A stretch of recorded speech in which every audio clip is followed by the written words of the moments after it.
ಕುಮಾರಸ್ವಾಮಿ ಅವರ ಆರೋಪಕ್ಕೆ ಗೃಹ ಸಚಿವ ಡಾಕ್ಟರ್ ಜಿ ಪರಮೇಶ್ವರ್ ಅವರು ತಿರುಗೇಟನ್ನು ಕೊಟ್ಟಿದ್ದಾರೆ. ಪ್ರಮುಖವಾಗಿ ಪ್ರಜ್ವಲ್ ಪಾತ್ರ ಏನಿದೆ ಎಂಬುದರ ಬಗ್ಗೆ ತನಿಖೆಯನ್ನು ನಾವು ಮಾಡ್ತಾ ಇದ್ದೀವಿ.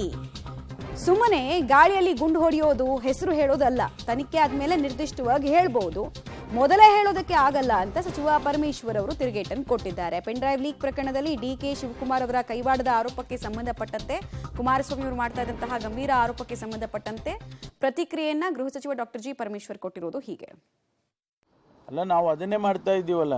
ನಿಜವಾದ ಆರೋಪಿ ಯಾರು ಮತ್ತು ಈಗ ಪ್ರಜ್ವಲ್ ಇದರಲ್ಲಿ ಪಾತ್ರ ಏನೇನು ಪಾತ್ರ ಇದೆ ಅನ್ನೋದನ್ನೆಲ್ಲ ತನಿಖೆ ಮಾಡಬೇಕು ಅನ್ನೋ ಕಾರಣಕ್ಕಾಗಿ SIT ಮಾಡಿದ್ದು.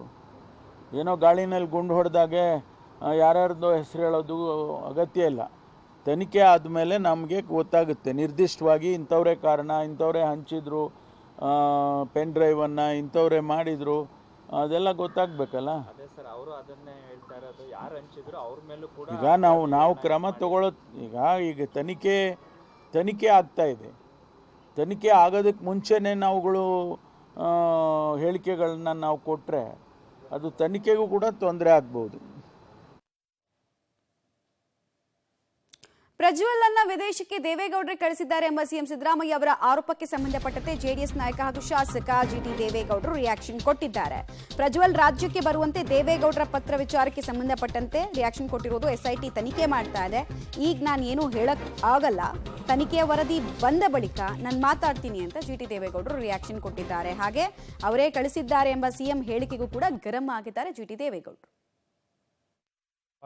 SIT ಅಧಿಕಾರಿಗಳು ತನಿಖೆ ಮಾಡ್ತಿದ್ದಾರೆ.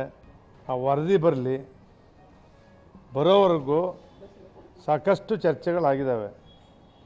ದಿನನಿತ್ಯ ಅದೇ ಚರ್ಚೆ ಮಾಡ್ತಕ್ಕಂಥದ್ದು ಸರಿಯಲ್ಲ. ಕಾನೂನು ಪ್ರಕಾರ ಏನು ಮಾಡಬೇಕೋ ಕೇಂದ್ರ ಸರ್ಕಾರ, ರಾಜ್ಯ ಸರ್ಕಾರಗಳು ತೊಡಗಿಸ್ಕೊಂಡಿದ್ದಾವೆ. ಕಾನೂನು ರೀತಿ ಅವ್ರು ಯಾವ ಶಿಕ್ಷೆ ಬೇಕಾದ್ರೂ ಕೊಡಲಿ ಅಂತೇಳಿ